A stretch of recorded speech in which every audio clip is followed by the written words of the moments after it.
I find it difficult to be too critical of the team. I must say that's one of the worst performances I've seen from Liverpool in a cup final, probably going back for a very long time.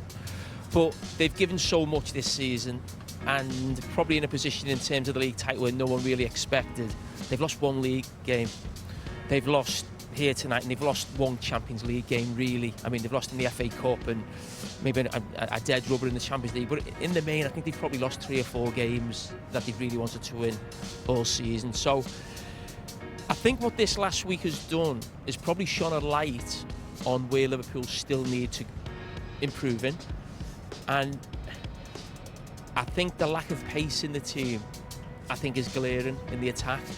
And I almost feel a little bit sorry for Mo Salah, because he's taken a little bit of criticism after the 2 Paris Saint-Germain games, because he was up against possibly the best left-back in the world in Mendes, who was fantastic. He didn't do too much. He wasn't great today, but he doesn't get help off the other attackers. This is not like it was under Jurgen Klopp, where Mane could bail Liverpool out of trouble, or Firmino. The other attackers Liverpool have got are good players. They're not great players. And they've relied on him so far. So I don't want to see too much criticism for Mo Salah over this last week. What it's shone a light in is that Liverpool need to go and buy 2 attackers, not as squad players, possibly to play alongside Mo Salah, hopefully, for next season. So I think that's what's happened in the last week. I've been excited, thinking, looks like Liverpool are going to win the league, and there's still lots to improve. So I'm not just saying this on the back of the team losing, but I still think there's a lot of areas for Liverpool to improve, and I think they will in the summer.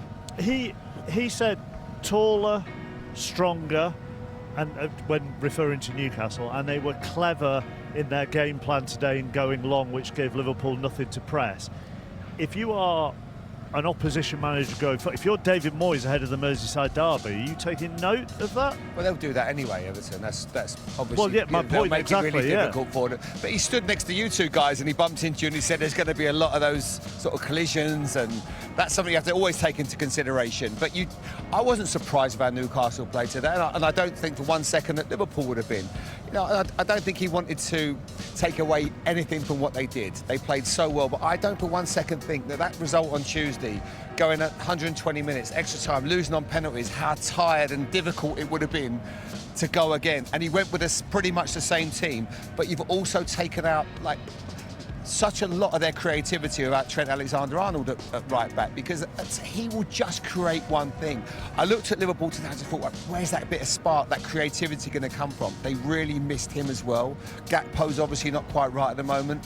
But again, you can't take anything away from what Newcastle did. They were magnificent. But I remember I spoke to Jason Tindley before the game. He went, it couldn't have gone better for us, really. The fact that they had to go through the wire on Tuesday and make it so difficult for them, they felt they could use that to advantage if they started well and got after Liverpool, and that's exactly what they did. I think a big thing this season that stood out, and it's probably come back to bite him on the backside a little bit today, the manager. He doesn't change the team. Now we're getting used to the manager. We don't know if this is his way that he's always done when he just picks his best team, and it's probably put Liverpool in a great position to win the league title. It also shows you that in this league as well, they almost look like they're running out of steam and legs, and the fact that he's very reticent to change the team or give the head to some players who don't normally play week in, week out, meant he still almost played his best team against Southampton, one of the worst teams we've seen in the Premier League. It was at Anfield, because he still felt, I can't take the risk in terms of maybe bringing players off the bench to play in this game. So that's something I think going forward in terms of improving the squad, so he can actually change players like Gravenberch, who looked tired today, Szoboszlai, McAllister. He never changes that midfield, really. And again, that's probably something he's got to learn next season. He's got to probably trust the squad a little bit more, that if they want to go further in the Champions League. The last time we did that, it got knocked out against Plymouth. So he probably thinks, can't really trust him. No, that was changing 10 players. Well, I know, but James, if he leaves out a load of players today and they lose, we stand here and go, well, why has he done that today? So you can't really win, can you? No, I'm talking about maybe changing 2 or 3 players and saying he plays his best team almost every game, and that's put Liverpool in the position that they are. But I think going forward, if Liverpool want to obviously go further in the Champions League, I do think he's probably got to be a little bit braver with his squad, but that will come with basically better players in his squad. Everybody in football is guilty of this. You're 90 minutes away from glory, you're 90 minutes away from a catastrophe, you know what I mean? Like the roof's caving in and everything. Is his biggest task over the next 10 days or whatever, with players away on international duty, just to make sure everything just stays calm. You know, they've got a 12-point lead at the top of the Premier League. At the start. Not everything is caving in. No, well, at the start of the week, we were talking about them doing it, the possibility of them doing a treble.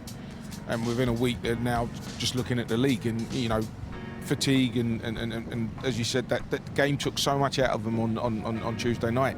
And coming here today, I was thinking to myself, you know, Newcastle, if they could get at them, and if you're the manager, you're thinking, well, okay, we've gone out, but what better game could you go into today, playing in a cup final, to lift your players again? If it was a league game, you would have probably gone, yeah, changed 2 or 3 players. But because it was a cup final, you was probably thinking, you know, your energy is going to come from that. So I wouldn't criticise him too much for not changing the team. It was when it started to go wrong, how quickly he didn't change it quick enough for me. It was he probably could have done it a bit quicker to get some more fresh legs on there. But at the start, I would have probably gone with the same side because I would have thought probably they could get lifted. Yeah, I mean, take nothing away from their manager. I mean, the job he's done has been phenomenal. I know they've had a disappointing week, Les is right, you know, treble at the start of the week, and now they're only on for the Premier League. But if you said to any Liverpool fan at the start of this season, you'll win the Premier League and nothing else, they would have snapped your hands off. They really would, because Jurgen Klopp was at the club for 8 years, and everyone was nervous going, who's this guy coming in? There's going to be a massive drop off, you know, panic stations, what's going to happen? He's came in, he's added maybe 1 player, Chiesa, I think it is, not many players extra. He's worked with the squad he's been given, and the job he's done in the Premier League is just phenomenal. So you've got to give this guy great credit for what he's done. I think what Shea says there is important. Even if you were Man City or Chelsea, who notoriously have won a lot of Premier League titles, he said that about any manager, you're going to win the league. No matter what else happens, you bite your hand off. But we're talking about Liverpool.